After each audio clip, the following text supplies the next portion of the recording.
আমি পুরাপুরি হতাশ। কি করব কি না করব কিছুই বুঝতে পারতেছি না। ফেসবুক যা শুরু করেছে, মানে এক এক সময় এক এক সমস্যা দেখা দিচ্ছে। একবার সেটআপ দেয়, আবার নেয়, আবার দেয়। সেটআপ দিলেই কি আর না দিলেই কি কোনো সেটআপ করা যায় না। মানে মাথাটা পুরা নষ্ট করে ফেলেছি এই প্ল্যাটফর্মে কাজ করতে এসে। আগে জানলে জীবনেও এই প্ল্যাটফর্মে কাজ করতে আসতাম না। এত ধৈর্য, এত কষ্ট করার পরও কোনো ফল পাওয়া যায় না। কি একটা অবস্থা।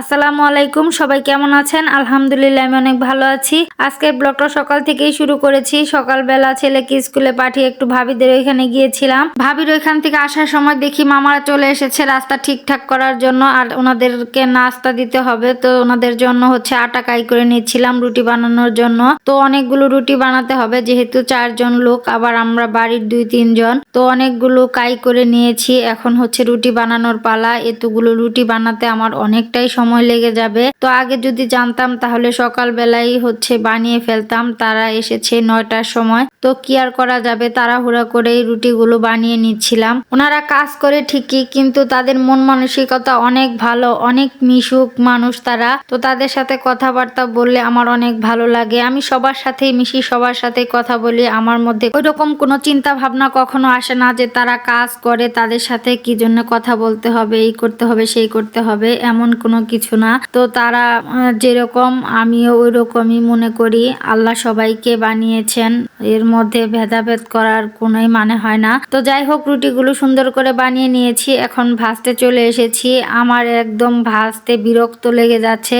জাল কমিয়ে দিলে হচ্ছে না, আবার জাল বাড়িয়ে দিলে হচ্ছে পুড়ে যাচ্ছে। মানে কি একটা অবস্থা। তাড়াহুড়ার কাজ কোনো সময় ভালো হয় না। এত তাড়াহুড়া করতেছিলাম যে মানে কয়টা বেজে গেছে। ওনারা মাটির কাজ করতেছে, আসলে কষ্ট লাগে। মাটির কাজ কিন্তু প্রচুর কষ্টের কাজ। তো এই যে আমি একদম সবগুলো রুটি ভেজে নিয়েছি। এখন হচ্ছে ডিম ভাজার পালা। তো ডিমগুলো এখন সুন্দর করে ভেজে নিব।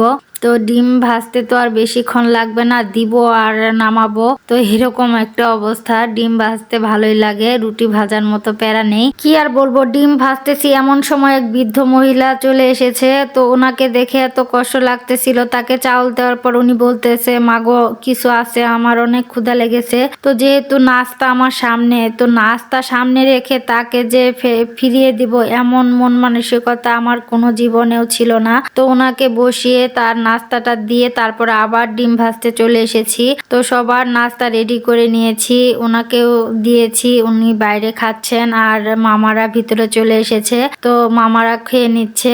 মামারা খাওয়া দাওয়া শেষ করে আবার কাজে লেগে গেছে। আমিও তাদের পিছন পিছন বের হয়েছি যে রাস্তার কাজ কত দূর হলো দেখতে। তো এসে দেখি স্বামী তার মাথার বুদ্ধি খাটিয়ে একদম টিন দিয়ে দিচ্ছে সাইড দিয়ে, যাতে মাটি পানিতে নেমে না যায়। মানে তার মাথায় যে আল্লাহ কি পরিমাণ বুদ্ধি দিয়েছে একমাত্র আল্লাহ জানে। তো সুন্দর করে রাস্তা বানানো হচ্ছে। পরে আমি বাড়িতে চলে গেছি, গিয়ে রান্না বসানোর প্রস্তুতি নিচ্ছি। চুলায় কড়াই বসিয়ে দিয়েছি, দিয়ে দিয়েছি তেল, পেঁয়াজ কুচি, লবণ। এখন ভেজে নিচ্ছি। ভাজার পর চিংড়ি মাছগুলো দিয়ে দিলাম। চিংড়ি মাছ দিয়ে লাউ রান্না করব। তো চিংড়ি মাছটাও একটু ভেজে নিচ্ছি। ভাজা হয়ে গেলে এর ভিতর আমি রসুন বাটা দিয়ে দিলাম। এখন একটু নাড়াচাড়া দিয়ে তারপর গুঁড়া মশলাগুলো দিয়ে দিব। হলুদ, মরিচ, ধনিয়া, জিরার গুঁড়া সবকিছু দিয়ে নিচ্ছি। দেওয়ার পর এখন সামান্য পানিও দিব। পানি দিয়ে তারপর হচ্ছে মশলাটা কষাবো। আমি এভাবেই রান্না করি। অনেক আপুরা অনেক ভাবে রান্না করেন। আসলে কারো রান্নার সাথে কোনো সময় কারো রান্নার মিল হয় না। তো যাই হোক, যে যেভাবে রান্না করে সেভাবেই ভালো লাগলেই হলো। তো মাছটা সুন্দর করে কষিয়ে তারপর হচ্ছে লাউগুলো দিয়ে দিয়েছি।